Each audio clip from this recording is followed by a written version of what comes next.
നമ്മുടെ നടിപ്പിൻ നായകൻ സൂര്യയുടെ ബർത്ത്ഡേ ആണ് ഇന്ന് അല്ലെ. അപ്പോ ഒരുപാട് വർഷം 50 വയസ്സായി. 50 വയസ്സായി. ഒരുപാട് വർഷം ഒരുപാട് ക്യാരക്ടേഴ്സിൽ നമ്മൾ സൂര്യനെ കണ്ടു അല്ലെ.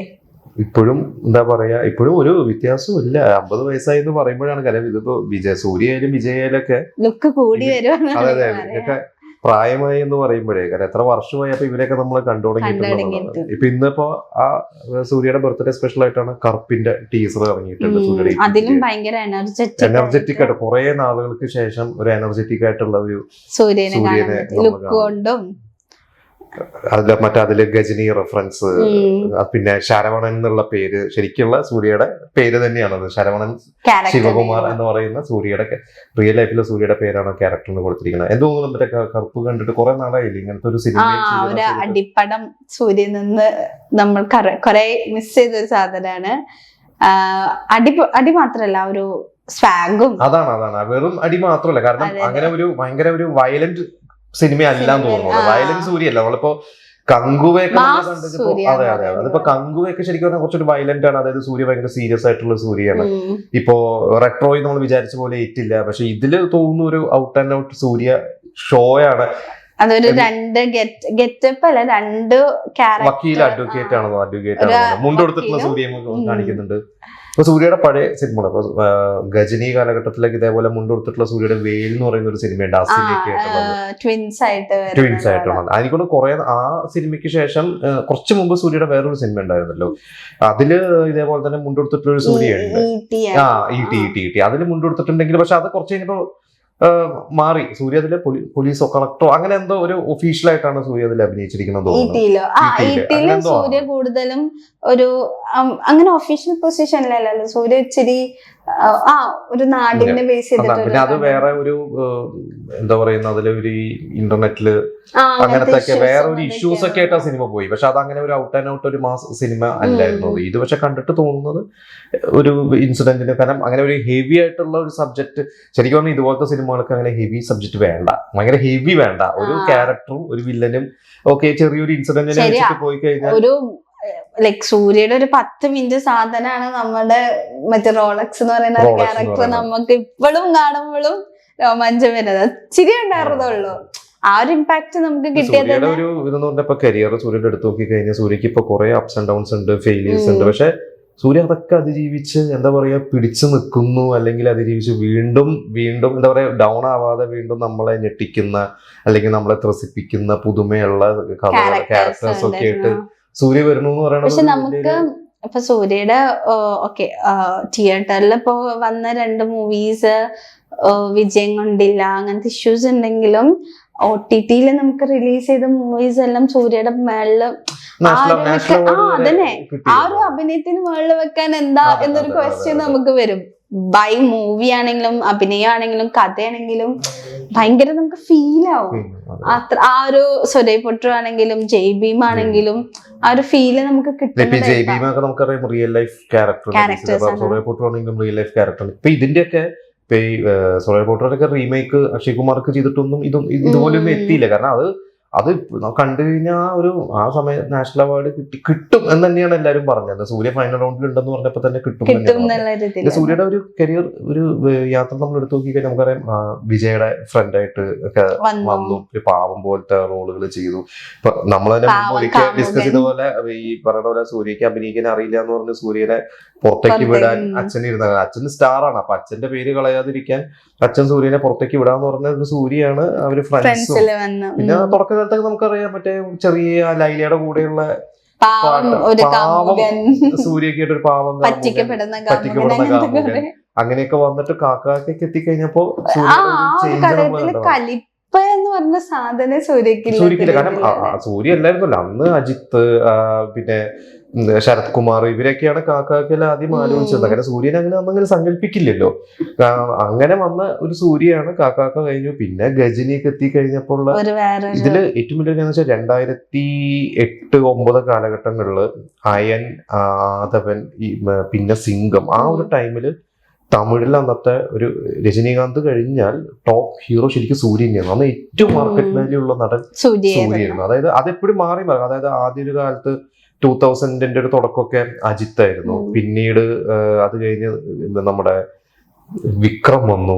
വിക്രം അന്യനൊക്കെ സമയത്ത് അന്യനും അതായത് ജെമിനി മുതലെടുക്കാം, ജെമിനി, സാമി, ധൂള്, അന്യൻ അതൊക്കെ കഴിഞ്ഞ സമയത്ത് വിക്രമായിരുന്നു ഒന്ന് ടോപ്പ് ഹീറോ. അതായത് യുവ താരങ്ങളാണ്. അതായത് രജനി, കമൽ കഴിഞ്ഞിട്ടുള്ള ഒരു ജനറേഷനിൽ വിക്രം തന്നെയായിരുന്നു ശരിക്കും അന്ന് ടോപ്പ്. അത് കഴിഞ്ഞിട്ടാണ് വിജയും സൂര്യയും അജിത്തും ഒക്കെ ഉണ്ടായിരുന്നത്. പക്ഷെ അവിടുന്ന് പിന്നീട് വിക്രമിന്റെ കുറച്ച് സിനിമകൾ ഫ്ലോപ്പായി തുടങ്ങി, വിജയ്ക്കും കുറച്ച് ഫ്ലോപ്പുകൾ വന്നു തുടങ്ങിയപ്പോ അന്ന് കേറി വന്നത് സൂര്യയാണ്. കാരണം നമുക്കറിയാം വേലും വിജയുടെ അഴകിയ തമിഴ് മകന് ഒരുമിച്ചിറങ്ങിയതിൽ വേലായിരുന്നു ആ വർഷത്തെ വിന്നർ, ദീപാവലി വിന്നർ. വേല് കഴിഞ്ഞു, വാരണമായി ഇറങ്ങുന്നു, അയൻ ഇറങ്ങുന്നു, ആദവൻ ഇറങ്ങുന്നു, നമ്മുടെ സിംഗം 1 2010 ഇറങ്ങണം വരെ സൂര്യ തന്നെയാണ് ടോപ്പ്. പിന്നെയാണ് സൂര്യക്ക് ഒരു പരാജയങ്ങൾ വന്നു തുടങ്ങിയത്. പക്ഷെ സൂര്യക്ക് ലൈക്ക് പിന്നെ ശ്രദ്ധിച്ച ഒരു കാര്യമാണ്, ഞാൻ എപ്പോഴും ആലോചിക്കുന്ന ഒരു കാര്യമാണ്, സൂര്യന്റെ അത്രയും റൊമാൻറ്റിക് സോങ്സ് കിട്ടി വേറെ നടരുണ്ടോ എനിക്ക് സംശയ. റൊമാൻറ്റിക് സോങ്സ് മാത്രമല്ല, സോങ്സ് എല്ലാ ഞാൻ മിക്കപ്പോഴും തമിഴ് സോങ്സ് ഒക്കെ എടുക്കുമ്പോ ഫേവറേറ്റ്സ്, എന്റെ ഫേവറേറ്റ് ലിസ്റ്റ്, നമുക്കൊരു ഫേവറേറ്റ് ലിസ്റ്റ് ഉണ്ടാവല്ലോ, അങ്ങനെ തപ്പി വരുമ്പോ മിക്കതും സൂര്യയുടെ കുറെ പാട്ടുകളായിരിക്കും. പണ്ടത്തെ അത്രയും അടിപൊളി പാട്ടുകൾ ഒരുപാട് സൂര്യക്ക് വിജയ് കുറച്ചുകൂടി ആക്ഷൻ മൂഡുള്ള സിനിമകൾ ചെയ്യുമ്പോൾ കൂടുതൽ ആക്ഷൻ, റൊമാൻസിനെക്കാട്ടും കൂടുതൽ ആക്ഷൻ സിനിമകൾ. സൂര്യയുടെ പിന്നെയും നമ്മളിപ്പോ വാരമായാലും എടുത്താലും അയനെടുത്താലും ഇതിലൊക്കെ ആക്ഷൻ ഉണ്ടെങ്കിൽ അതിലൊരു റൊമാൻറ്റിക് ഇപ്പൊ നമ്മൾ പെട്ടെന്ന് റൊമാൻറ്റിക് സോങ് പാടുന്നൊക്കെ പറഞ്ഞാല് കുറച്ചും കൂടി 2K അറിയില്ല, ജെൻസി എങ്ങനെയെന്ന് അറിയില്ല, പക്ഷെ ഒരു 90s ഒക്കെ ഒരു നമ്മുടെ ആ ഒരു സൂര്യ വിജയ് കാലഘട്ടത്തിലാണെങ്കിൽ അവരുടെ ഓപ്ഷനാണ് മുന്തിനം, അല്ലെങ്കിൽ വാരണമായിരത്തെ പാട്ട്, ബ്രേക്കപ്പ് സോങ് കുറിച്ച് പറയുന്നത് സൂര്യയുടെ കണ്ണുകള്, സൂര്യയുടെ ചിരി. ഇത് ഒരു അതായത് ഇന്നലെ ഈ സൂര്യയുടെ ബർത്ത്ഡേ സ്പെഷ്യൽ ആയിട്ടൊക്കെ പറഞ്ഞത് സൂര്യയുടെ കണ്ണുകൾ കൊണ്ട് സൂര്യ അഭിനയിക്കുന്നു എന്ന് പറയുന്ന സൂര്യനെ കുറിച്ച് പറയുന്നുണ്ടല്ലോ. ഇപ്പൊ അതാ ഞാൻ പറഞ്ഞത്, ഓരോ ദിനം ഇപ്പൊ നമുക്ക് സൂര്യക്ക് ഇങ്ങനെ ഇപ്പൊ അമ്മ ഫേവറേറ്റ് ഒരെണ്ണം അങ്ങനെ നമുക്ക് റിലേറ്റ് ചെയ്യുന്നുണ്ട്. ബ്രേക്കപ്പ് സോങ് എന്ന് പറഞ്ഞാൽ സൂര്യയുടെ അവ എന്ന അതായിരിക്കും ടോപ്പ് പ്രയോറിറ്റിയിൽ എപ്പോഴും. ഇപ്പോഴും ആ ലുക്കും ബോഡിയും ഒക്കെ മെയിൻറ്റെയിൻ ചെയ്തിട്ട് സൂര്യ കൊണ്ടുപോകുന്നു പറയുന്നുണ്ട്. പിന്നെ നമുക്ക് പറഞ്ഞ പോലെ ഇപ്പൊ സൂര്യ ജ്യോതിക കോമ്പോ അന്നൊരു വല്ലാത്തൊരു കോമ്പോ ആയിരുന്നു. ഇപ്പൊ ജ്യോതിക തിരിച്ചു വന്നിരിക്കുന്നു, സൂര്യയുടെ കൂടെ അഭിനയിച്ചിട്ടില്ല അല്ലെ. ജ്യോതിക കോമ്പോ ശരിക്കും അതൊന്ന് വന്നു കഴിഞ്ഞാൽ ചിലപ്പോ ഇപ്പൊ അതെന്തായാലും ഒരു ഷുവർ ബെറ്റ് സാധനമായിരിക്കും സൂര്യ ജ്യോതിക കോമ്പോ. പക്ഷെ ഇപ്പൊ ലൈഫിലാണെങ്കിലും നമ്മളിപ്പോ റിയൽ ലൈഫ് കപ്പിൾസ് എടുത്തതിനാ, ഫിലിമിലുള്ള ഒരു കപ്പിൾ എടുത്തതിനാല് മോസ്റ്റ് ഫേവറേറ്റ് എന്ന് പറയുന്ന ഒരു ഐഡിയൽ കപ്പിൾ എന്ന് പറയുന്നത് നമ്മളിപ്പോ ഹിന്ദിയിലെ അജയ് ദേവ്ഗൻ കജോഡ് എന്ന് പറയുന്ന പോലെയാണ് ഇവിടെ ഒരു ഐഡിയൽ കപ്പിൾ ആയിട്ട് സൂര്യ ജ്യോതിക എന്ന് പറയുന്നത്. ആ ഫാമിലി തന്നെ നമുക്ക് പറയാം. ശിവകുമാർ സാറ് സൂപ്പർ സ്റ്റാർ ആയിരുന്നു. നമുക്ക് എത്രയോ 70s-ലെയും 80s-ലെയൊക്കെ ഇന്നിപ്പോ നമ്മൾ സൂര്യയെ കുറിച്ച് പറയുന്ന പോലെ അന്ന് ഫാമിലി ഓഡിയൻസിനൊക്കെ വളരെ പ്രിയപ്പെട്ട നടനായിരുന്നു ശിവകുമാർ. അതായത് രജനീകാന്ത്, കമലഹാസൻ അവര് ഹീറോ ആവുന്നതിന് മുമ്പുള്ള ഒരു കാലം, അതായത് MGR, ശിവാജി ഗണേശൻ, ജമിനി ഗണേശന് ശേഷം രജനീകാന്ത്, കമലഹാസന്റെ ഇടയ്ക്കുള്ള ഒരു കാലഘട്ടത്തിൽ വന്ന ഒരു ഹീറോ ആണ് ശിവകുമാർ. ശിവകുമാർ ഹീറോയ സിനിമയിൽ രജനീകാന്ത് വില്ലനായിട്ട് അഭിനയിച്ചിട്ടുണ്ട്. പിന്നീട് അങ്ങനെ രജനീകാന്തിന്റെ ഒരു വളരെ അടുത്ത ഒരു ഭയങ്കര റെസ്പെക്ട് ആയിരുന്നു ശിവകുമാറിനോട് രജനീകാന്തിന്റെ ഒരു ചേട്ടനെ പോലെയായിരുന്നു രജനീകാന്തിന്. ഇപ്പോഴും അതെ. കാരണം ശിവകുമാർ ശ്രദ്ധിച്ചു കഴിഞ്ഞാൽ 80s നമുക്കറിയാം ഇവിടുത്തെ നമ്മളെ മമ്മൂക്കയുടെയൊക്കെ ലാലേട്ടന്റെ ഒക്കെ കുറെ 80s-ലെ സിനിമകള് അവിടെ റീമേക്ക് ചെയ്തപ്പോ അഭിനയിച്ച ആളാണ് ശിവകുമാർ. അത് കഴിഞ്ഞ് ഈ സൂര്യയൊക്കെ സിനിമയിൽ വന്ന ശേഷം പുള്ളി അഭിനയം സ്റ്റോപ്പ് ചെയ്തു. പിന്നെ കുറച്ചൊരു സീരിയൽസിൽ അഭിനയിച്ചു. പക്ഷെ ഇപ്പൊ ശരിക്കും പറഞ്ഞു കഴിഞ്ഞാൽ ചെയ്യാം, പക്ഷെ അദ്ദേഹം അത് നിർത്തി. ആ കറക്റ്റ് സമയം എത്തിക്കഴിഞ്ഞപ്പോ രണ്ട് മക്കളും സിനിമയില്. ഇപ്പൊ കാർത്തി ആണെങ്കിൽ ആ ഒരു ഫാമിലി അതാണ്. ഇപ്പൊ സൂര്യ വന്നു സൂര്യ ക്ലിക്കായി സ്റ്റാർ ആവുമ്പോഴാണ് കാർത്തി വരുന്നത്. കാർത്തി അസിസ്റ്റന്റ് ഡയറക്ടറായിട്ട് വന്നാണ്, മണിരത്നത്തിന്റെ അസിസ്റ്റന്റ് ആയിട്ട് വന്നു. പിന്നീട് പരുത്തിവീരല് വന്നു. പക്ഷെ സൂര്യയുടെ ആ ഒരു വിനയം എന്ന് പറഞ്ഞപ്പോ ശരിക്കും പറഞ്ഞെങ്കിൽ കാർത്തിയും സൂര്യയും ആരാണ് ബെസ്റ്റ് ആക്ടർ എന്ന് വെച്ച് നമുക്ക് പറയാൻ പറ്റില്ല. ശരിക്കും പറഞ്ഞാൽ നല്ല ഹൈപ്പോടെ വന്നതാണ് അവർ രണ്ടുപേരും ഒരുമിച്ച് ഫേസ് ഓഫ് ചെയ്യുന്ന ഒരു മൂവി എന്ന് പറഞ്ഞ ഗംഗുവ. അപ്പൊ അത് ഒരുപക്ഷെ അത് വർക്ക് ആവുകയാണെങ്കിൽ അത് ഭയങ്കര വേർത്തായ ഒരു മൂവിയാണ് സത്യം പറഞ്ഞാല്.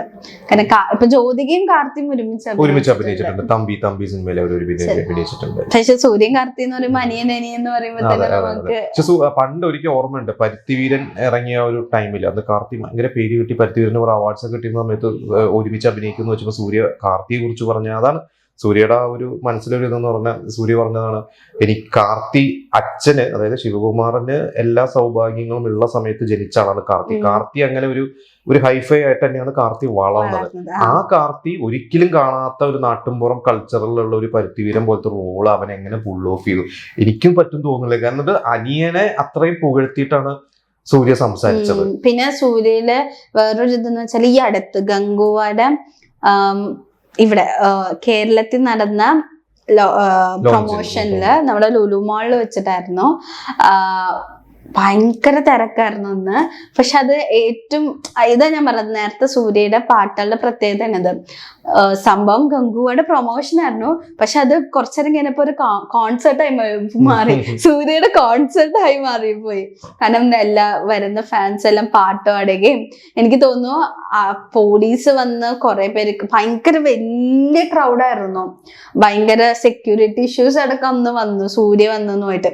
അപ്പൊ പറഞ്ഞാല് സംഭവം പറയും, എല്ലാരും ചോദിക്കും സൂര്യനെ ഇഷ്ടം വിജയനെ ഇഷ്ടം. പക്ഷെ അവർ രണ്ടുപേരും വെച്ച് നോക്കുമ്പോ ഇവിടെ ഒരു പ്രത്യേകം ക്രൗഡ് നമ്മുടെ മലയാളികളുടെ ഇടയിൽ ഉണ്ടെന്നുള്ളത് ഉറപ്പാണ്. കാരണം സൂര്യ ചിലപ്പോ ചിന്തിച്ചിട്ടുണ്ടാവും ഈ മലയാളികളുടെ ഇടയിൽ ഇത്രയും ഫാൻ എന്നൊക്കെ പറയുമ്പോ തന്നെ. അപ്പൊ സൂര്യയുടെ ഇപ്പൊ കറുപ്പ് എന്തായാലും വളരെ പ്രതീക്ഷയാണ്. കാരണം RJ ബാലാജിയാണ് ഡയറക്ട് ചെയ്യുന്നത്. RJ ബാലാജി നല്ല നടനാണ്, നല്ല സെൻസിബിൾ ആയിട്ടുള്ള ഡയറക്ടറാണ്. ഇതിന് മുമ്പത്തെ കഴിഞ്ഞ 2 സിനിമകൾ നല്ല ഫൺ സിനിമകളായിരുന്നു. ഇതില് ഫൺ ഉണ്ടെന്ന് തോന്നുന്നു, ഫണ്ട് ഉണ്ടാവും എന്തായാലും. ഒരു out and out Surya show തന്നെ. അപ്പൊ അത് കഴിഞ്ഞിട്ടുള്ള സിനിമയും നമുക്ക് ലക്കി ഭാസ്കറിന്റെ ഒക്കെ ഡയറക്ടറുടെ സിനിമയാണ്. ഇപ്പോൾ അതിലാണ് മമിത ബൈജു ഹീറോയിനായിട്ട് വരണം നോക്കുന്നു സൂര്യയുടെ. അപ്പൊ വരുന്ന സൂര്യയുടെ സിനിമകളൊക്കെ നല്ല പ്രതീക്ഷയുള്ള സിനിമകളാണ്. നമ്മള് പ്രതീക്ഷയോടെ കാത്തിരിക്കുന്ന കുറെ 1-2 സിനിമ പരാജയപ്പെട്ടാലൊന്നും അങ്ങനെ തിരിച്ചു പോകുന്ന നടനല്ല, തിരിച്ചു പോകേണ്ട നടനല്ല സൂര്യ. സൂര്യ എന്തായാലും തിരിച്ചു വരട്ടെ. എന്തായാലും ഒരു ആക്ടർ എന്ന നിലയിൽ ഒരു അപ്പ് ആൻഡ് ഡൗൺ എന്തായാലും ഉണ്ടാവില്ല. അപ്പൊ ഇനി വരുന്ന സിനിമയിൽ തിരിച്ചട്ടെ. എത്ര 50 വയസ്സായിട്ടുള്ളൂ, ഇനി അത്ര കിടക്കുന്നു. ഇനി വേറെ തരത്തിലുള്ള സൂര്യനായിരിക്കും നമുക്ക് കാണാൻ പോകുന്നത്. എന്തായാലും സൂര്യക്ക് ഒരു ഹാപ്പി ബർത്ത്ഡേ വിഷ്.